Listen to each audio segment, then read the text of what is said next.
Film के start में एक ट्रक ड्राइवर दिखाया जाता है जिसके ट्रक पर डिसइंफेक्टेंट स्प्रे किया जा रहा था। ड्राइवर पूछता है कि ये सब कुछ प्रिकॉशंस क्यों फॉलो हो रहे हैं। जवाब मिलता है कि घबराने की कोई बात नहीं, बस इतना हुआ है कि एक बड़ी सी स्लाइम स्लैब के अंदर एक मेडिसिन मिली है, इस वजह से ये सब कुछ हो रहा है। ड्राइवर भी घूमता है और फिर आगे बढ़ जाता है। आगे जाकर उसके ट्रक का एक्सीडेंट एक डियर से हो जाता है, लेकिन ड्राइवर इसे इग्नोर करता है और आगे निकल जाता है।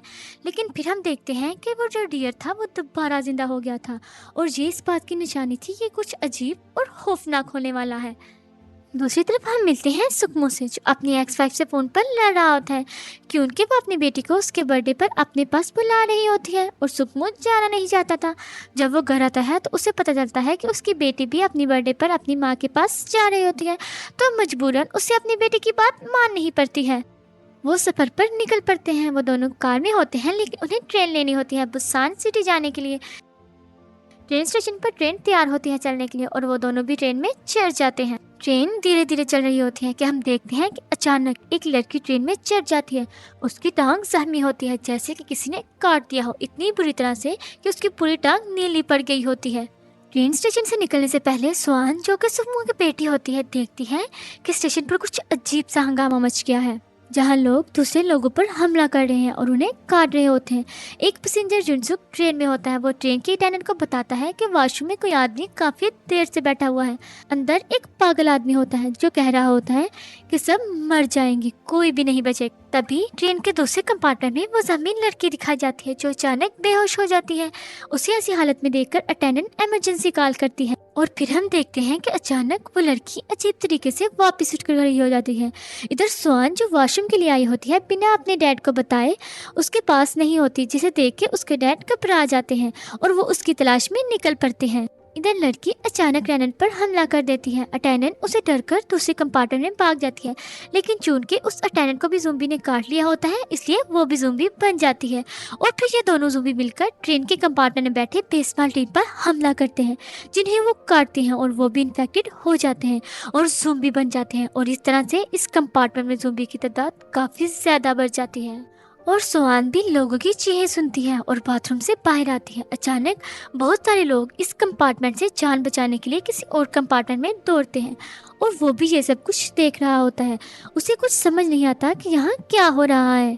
और फिर जब वो अपनी आंखों से देखता है कि एक ज़ॉम्बी चीफ पर हमला करता है, तो उसे भी समझ आ जाता है कि अब यहाँ रुकना बिल्कुल भी सेफ नहीं। वो वापस मुड़ता है जहाँ उसकी बेटी होती है और उसे उठाता है और जल्दी से एक कंपार्टमेंट में चला जाता है। यहाँ एक पैसेंजर जुंगवा अपनी वाइफ के साथ वॉशरूम के पास होता है। जब वो भी दूसरे कंपार्टमेंट में हंगामा देखता है तो वो अपनी वाइफ को कहता है कि वॉशरूम से जल्दी बाहर निकलो। तब तक उसकी वाइफ वॉशरूम से बाहर निकल जाती है और जुंगवा देखता है कि एक आदमी एक औरत पर चढ़कर उसे काट रहा होता है। वो औरत की मदद करने के लिए उसके पास जाता है, लेकिन उसे भी समझ आ जाता है कि यहाँ काफ़ी ज़्यादा ज़ॉम्बी है जिनसे बचना पड़ेगा। वो पहले अपनी वाइफ को कहता है कि उस कंपार्टमेंट में भागो, जो कि सुकमू ने बंद किया होता है, लेकिन सुकमू दोनों को देख लेता है और कंपार्टमेंट का दरवाज़ा वापस खोल देता है और किसी तरह जुंगवा उन ज़ॉम्बी से बचते बचाते हुए उस कंपार्टमेंट तक पहुँचता है और उसका दरवाज़ा दोबारा बंद कर देता है। लेकिन ज़ॉम्बी अब इस दरवाजे को इस तरह नॉक कर रहे होते हैं जैसे कि वे इसको अभी तोड़ देंगे। और फिर एक आदमी भी जैसे उन्हें मशवरा देता है कि दरवाजे को छुपा दो, जब ज़ॉम्बीज़ को नज़र नहीं आएगा तो वो उन पर हमला भी नहीं करेंगे। तो वो लोग अपने कंपार्टमेंट को न्यूज़पेपर से छुपा देते हैं। अब सब लोग इस कंपार्टमेंट में टीवी पर न्यूज़ देख रहे थे, जहाँ ये बताया जा रहा था कि पूरे मुल्क में एक वबा फैल गई है। ऐसा वायरस आया है जिससे लोग इन्फेक्ट होकर ज़ॉम्बीज़ बन रहे हैं। हर जगह दंगे हो रहे हैं और ये सब ख़त्म करने के लिए हुकूमत को शहर जलाना पड़ेगा। अब उन लोगों ने न्यूज़ सुनी ही थी कि अचानक इस कंपार्टमेंट में एक अनाउंसमेंट होती है, जिसमें ड्राइवरों ने बताता है कि ट्रेन अगले स्टेशन पर नहीं रुकेगी, ट्रेन सीधा बुसान सिटी जाएगी। पैसेंजर युंगसुंग, जो हम पहले भी देख चुके हैं, इंटरकॉम के जरिए मैनेजमेंट से कांटेक्ट करता है और पूछता है कि ट्रेन में क्या हो रहा है। वो उन्हें कहता है कि उन्हें ट्रेन से फ़ौरन उतारा जाए क्योंकि उनकी ट्रेन पर ज़ॉम्बीज़ ने अटैक कर दिया था और वो चाहता है कि उनकी जान बचाई जाए। युंगसुंग को जवाब मिलता है कि जो कुछ हम कर रहे हैं वो ये सब एक कंट्रोल सेंटर के ऑर्डर से हो रहा है। इस बीच ट्रेन एक स्टेशन पर आती है और सब लोग देखते हैं कि बहुत सारे लोग ट्रेन के शीशे पे हाथ मार रहे थे, मदद मांग रहे थे, जबकि उनके पीछे बहुत सारे ज़ॉम्बीज़ लोगों पर हमला कर रहे थे और उन्हें इन्फेक्ट कर कर ज़ॉम्बी बना रहे थे।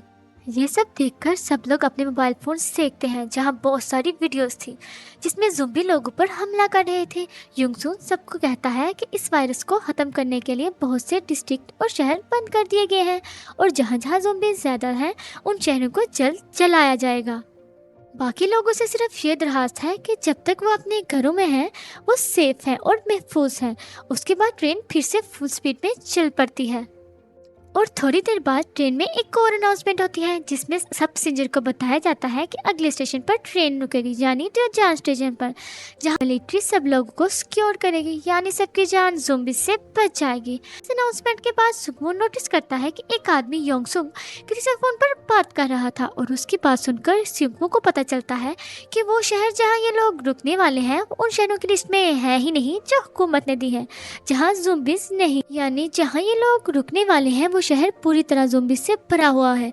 वो अपनी बेटी को किसी भी हाल में प्रोटेक्ट करना चाहता है। वो चाहता है कि उसकी बेटी किसी भी तरह इन ज़ोंबी से बच जाए। ये सिंघू अपने एक क्लाइंट को कॉल करता है जो कि उसी शहर में रहता है। सिंघू कहता है कि मेरी बेटी मेरे साथ है, तो क्या तुम हमारी मदद करोगे?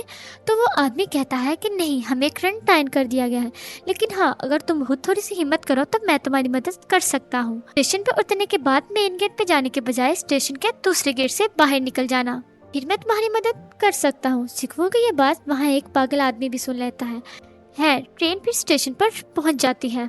ट्रेन में बैठे पैसेंजर्स को लगता है कि मिलिट्री वहाँ पर उन्हें खड़ा होकर वेलकम कर रही होगी, लेकिन जब ये लोग स्टेशन पर उतरते हैं तो देखते हैं कि स्टेशन बिल्कुल सुनसान है, वहाँ पर कोई भी नहीं होता। ट्रेन का ड्राइवर और चीफ भी ट्रेन से निकलते हैं, जो युंगसुंग के पास भागकर जाते हैं। युंगसुंग उनसे कहता है कि हमें यहाँ पे बिल्कुल भी नहीं उतरना चाहिए था, ये शहर भी बंद कर दिया गया है और अब सिर्फ बुसान शहर ही खुला है।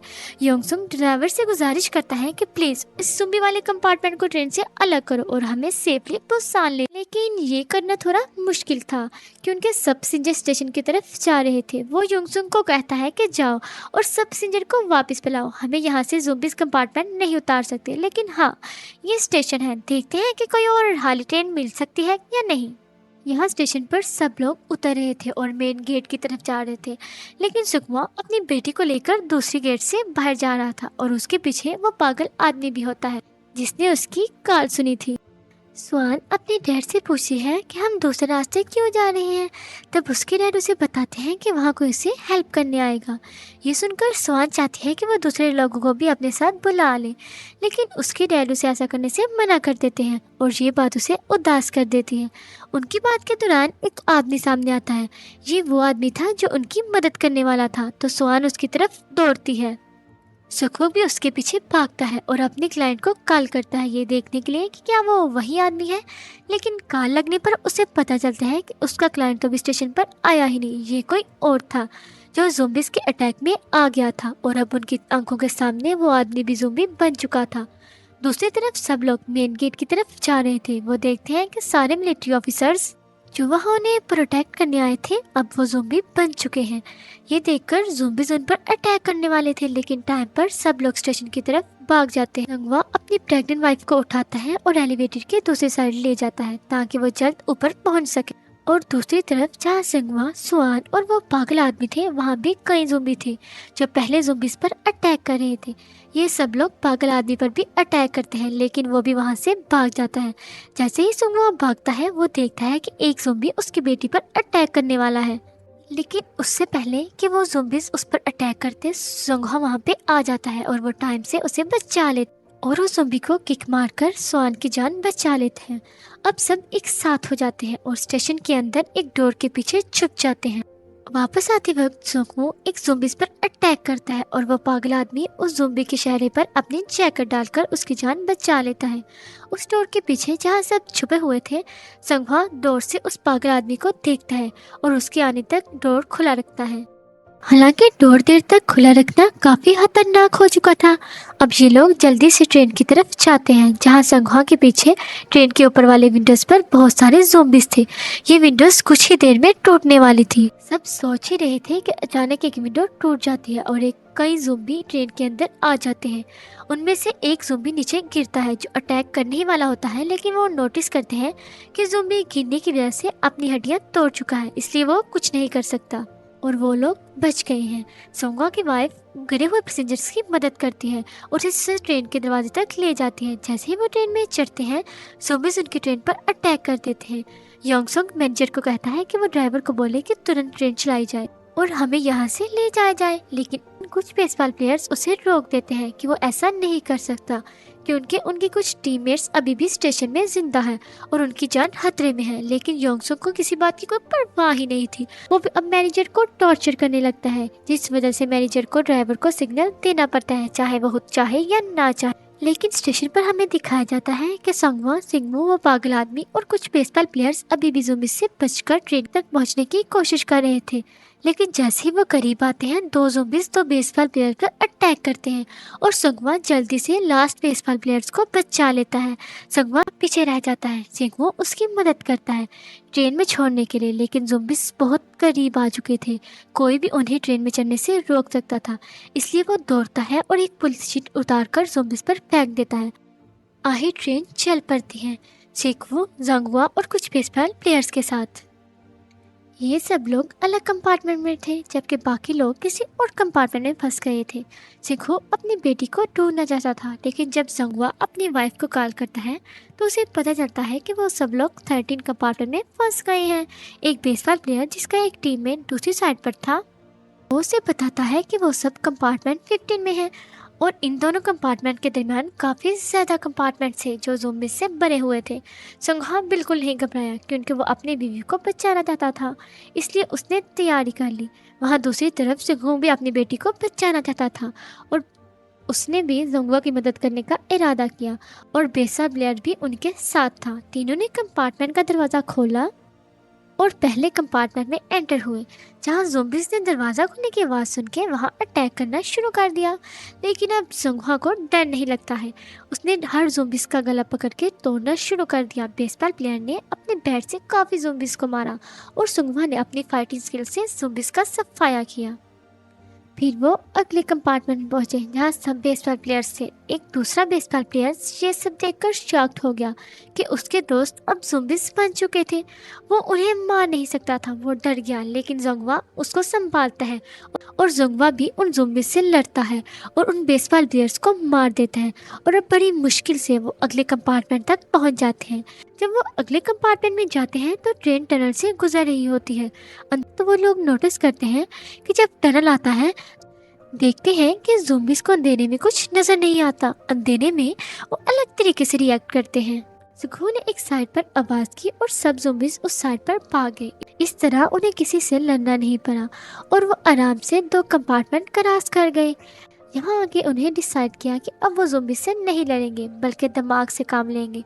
जब ट्रेन नेक्स्ट टनल में घुसी तब उन्होंने नेक्स्ट कंपार्टमेंट क्रॉस करने का प्लान बनाया। जैसे ही ट्रेन टनल में गई, ये लोग अगले कंपार्टमेंट में चढ़ गए। थोड़ा आगे जाके उन्होंने फ़ोन पे साउंड प्ले की और उसे दूसरी साइड पर फेंक दिया। आवाज़ सुनते ही ज़ॉम्बी उल्टी डायरेक्शन में भाग गए और बिना किसी लड़ाई के ये लोग इस कंपार्टमेंट से निकल गए। ये लोग कंपार्टमेंट 13 के टॉयलेट तक पहुंच गए। अपनी फैमिलीज को देखकर सबने सुकून का सांस लिया। यहाँ पहुंचकर बेसबॉल प्लेयर्स ने अपने एक दोस्त को मैसेज किया और उसे बताता है कि वो लोग कंपार्टमेंट 13 में हैं और अब उनको कंपार्टमेंट 15 तक पहुंचना है। ये सुनकर लड़की बहुत एक्साइटेड हो जाती है और कंपार्टमेंट में सबको बताती है कि बाकी लोग भी यहाँ आ गए हैं। लेकिन ये बात सुनकर योंगसोंग को गुस्सा आ जाता है और कहता है कि हम दरवाज़ा नहीं खोलेंगे, अगर कोई भी उनमें से इन्फेक्टेड निकला तो हम सब मारे जाएंगे। ये सुनकर जुनही बहुत उदास हो जाती है और योंगसोंग की बात सुनकर बाकी लोग भी अपने कपड़ों से कंपार्टमेंट का दरवाज़ा ब्लॉक कर देते हैं और दिखाया जाता है कि ट्रेन नेक्स्ट टनल में चली गई है। 2 और कंपार्टमेंट क्रॉस करने के लिए अब इन लोगों को ज़ॉम्बी से लड़ना नहीं पड़ा क्योंकि अब उनको ज़ॉम्बी से बचने का तरीका आ गया था। ये लोग लगेज ट्रैक के ऊपर से निकल गए। फिर जिंगहो ने दूसरी साइड पर आवाज़ की और ज़ॉम्बीज़ उस तरफ चले गए। इस तरह ये लोग साफ तरीके से नीचे उतर गए। ये लोग नेक्स्ट कंपार्टमेंट में एंटर कर सकते थे, लेकिन बदकिस्मती से वो पागल आदमी नीचे गिर गया और ट्रेन टनल से बाहर आ गई। अब ज़ॉम्बीज़ कभी भी उन्हें देख सकते थे। जिंगहो ने उसकी मदद की और उसे कंपार्टमेंट के अंदर गिरा दिया और कहा कि चुप रहना, लेकिन गलती से उस पागल आदमी का पाँव एक सोडा कैन पर पड़ गया। आवाज़ सुनते ही काफ़ी ज़ॉम्बीज़ उनकी तरफ भाग पड़े। सिर्फ एक ऑप्शन था, भागना। ये दोनों भाग गए और ज़ॉम्बीज़ इनके पीछे। दूसरी तरफ संगवा उनका इंतजार कर रहा था। जैसे ही वो अंदर आए, संगवा ने कंपार्टमेंट का दरवाज़ा बंद करने की कोशिश की, लेकिन अब वो कामयाब नहीं हो सका क्योंकि ज़ोंबी डोर के दरमियान आ गए थे। यहाँ से लोग कंपार्टमेंट 15 में जाना चाहते थे, लेकिन उसका डोर बंद था। बेसबॉल प्लेयर ने अपनी पार्टनर को कॉल किया ताकि वो दरवाज़ा खोल सके, लेकिन उस लड़की का मुंह बंद था और ये सब लोग पकड़े गए। वो नहीं चाहता था कि बाकी लोग भी इस कंपार्टमेंट में आए। यहाँ हम देखते हैं कि ज़ोंबिस ने जंगवा का हाथ काट लिया था और अब ये कभी भी इन्फेक्टेड हो सकता था। ये देखकर उसने फैसला किया कि वो दूसरे कंपार्टमेंट में नहीं जाएगा। जंगवा उसे कहता है कि दूसरे कंपार्टमेंट में चला जाए जल्दी से, और ये भी कि मेरी वाइफ का ख्याल रखना। मैं आगे नहीं जा रहा, मैं इस लड़ाई से थक चुका हूँ। यहाँ दूसरी तरफ बेसबॉल प्लेयर अपनी टीम से लड़ता है और अपने पार्टनर को अंदर ले जाने की कोशिश करता है। ये लोग भी कोशिश कर रहे थे दरवाज़ा खोलने की। जैसे ही बेसबॉल प्लेयर ने दरवाज़ा खोला और अंदर गया, योनसुक ने उसके हाथों पर दरवाज़ा बंद कर दिया। ये देखकर सुंघा को गुस्सा आया और उसने दरवाज़ा तोड़ दिया। ये लोग अंदर आ गए, लेकिन दूसरी तरफ ज़ोंबिस भी इनकी तरफ भाग रहे थे। जंघा की मौत देखकर उसकी वाइफ रो रही थी, लेकिन सुंघू ने उसको खींचकर दूसरी तरफ ले गया। जैसे ही वो कंपार्टमेंट के अंदर आया, संगवा ने युंगसुंग पर बहुत गुस्सा किया क्योंकि वो दरवाज़ा नहीं खोल रहा था और उसकी वजह से जुंघा की जान चली गई। वो जाता है और उसे थप्पड़ मारता है और इस सेक्शन को इश्यू बनाकर युंगसुंग सबको कहता है कि देखो, ये मार रहा है, ये ज़रूर इन्फेक्टेड होगा। नीचे से अपने कंपार्टमेंट में देखकर सब उसे कहते हैं चले जाओ इस कंपार्टमेंट से। उसके पास कोई और ऑप्शन नहीं था सवाए यहाँ से जाने की। उसकी बेटी उसे देखती है और कहती है, डैड मैं आपके साथ चलूंगी। संगवा की वाइफ भी उसके पीछे निकल पड़ती है। बेसबॉल टीम के बचे हुए प्लेयर्स भी उनके साथ निकल पड़ते हैं। ये सब देखकर वो पागल आदमी जिनसे की मदद की थी दूसरे कंपार्टमेंट में चला जाता है। यहाँ से निकलकर वो अपने कंपार्टमेंट को दूसरी साइड से सील कर देते हैं, लेकिन उन्हें अपने लोग नजर नहीं आते। वहाँ एक औरत होती है जिसकी बहन दूसरे कंपार्टमेंट में ज़ोंबी बन गई होती है। वो उसे देखकर काफ़ी सदमे में होती है, इसलिए वो उस कंपार्टमेंट का दरवाज़ा खोल देती है और ज़ोंबीज़ को अंदर आने देती है और इस तरह सब ज़ोंबीज़ उन पर हमला कर देते हैं। अचानक ये ट्रेन भी रुक जाती है। उन्हें पता चलता है कि इस ट्रैक पर एक्सीडेंट हुआ है और उन्हें दूसरी ट्रेन लेनी पड़ेगी। किस्मत से ये एक्सीडेंट एक स्टेशन पर हुआ था। ट्रेन का ड्राइवर अनाउंस करता है कि बाकी लोग उतर जाएं ताकि वो दूसरी ट्रेन लेकर अपने सफ़र शुरू कर सके। उसके बाद दिखाया जाता है कि कंपार्टमेंट 15 में जहाँ समजोमिस ने हमला किया था, उस कंपार्टमेंट में योंगसंग और मैनेजर टॉयलेट में छुपे हुए थे। अनाउंसमेंट यहाँ भी सुनी गई। अपनी जान बचाने के लिए वो भी निकलना चाहता था, लेकिन योंगसंग ने उसे धोखा देकर ज़ोंबिस की तरफ धकेल दिया, जिसकी वजह से ज़ोंबिस ने उस पर हमला कर दिया और योंगसंग को मौका मिल गया आगे बढ़ने का। इतनी मुश्किल के बावजूद कुछ ज़ोंबिस अभी भी योंगसंग के पीछे थे, इसीलिए उसने बेसबॉल प्लेयर की एक लड़की को उनके आगे कर दिया और ज़ोंबिस ने उन पर हमला कर दिया। ऐसे योंगसंग नीचे उतर गया और बेसबॉल प्लेयर का पार्टनर उसे पकड़कर बैठ गया। वो अकेले आगे नहीं जाना चाहता था, उसकी पूरी टीम मर चुकी थी। ज़ोंबी का पार्टनर उस पर हमला करता है और यहाँ इन दोनों का एंड हो जाता है।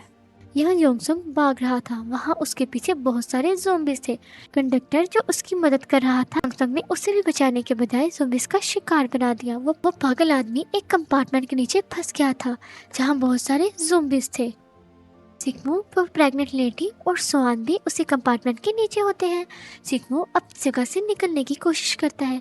बाहर निकलकर वो अपनी बेटी और संगवा की वाइफ को यहाँ से बाहर निकालता है, लेकिन इससे पहले कि वो पागल आदमी को निकालता, ट्रेन के विंडोज टूट जाते हैं और बहुत सारे ज़ोंबिस गिर जाते हैं और वो पागल आदमी अपनी जान दे देता है इन तीनों को बचाने के लिए।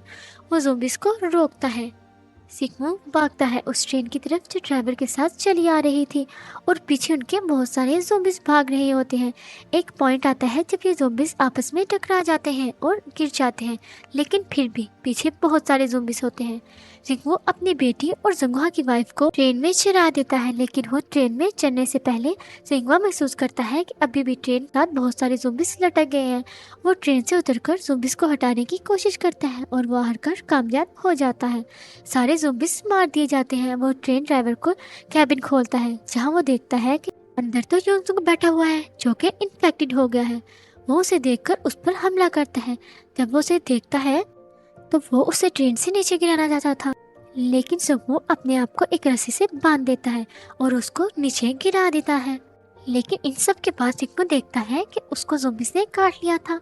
इसका मतलब अब वो भी इन्फेक्टेड हो जाएगा और ज़ोंबिस बन जाएगा। इससे पहले वो ऐसा करता, सिंगू अपनी बेटी और जंगवा की वाइफ को कैबिन में ले जाता है और अपनी बेटी से कहता है कि इन आंटी के साथ ही रहना जब तक तुम बुसान में अपनी माँ के पास नहीं पहुँच जाती।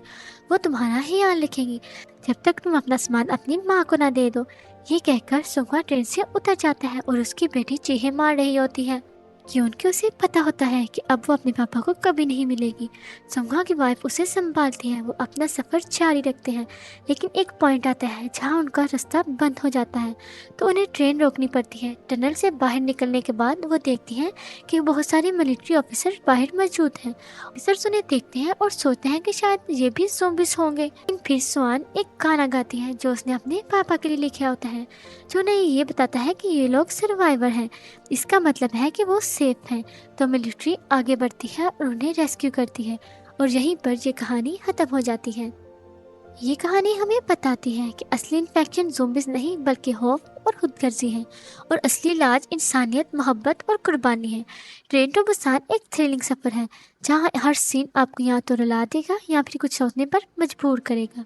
अगर आपको ये मूवी पसंद आई है तो वीडियो को लाइक करें और हमारे चैनल द लास्ट चैप्टर को सब्सक्राइब करना ना भूलें। मिलते हैं नेक्स्ट वीडियो में।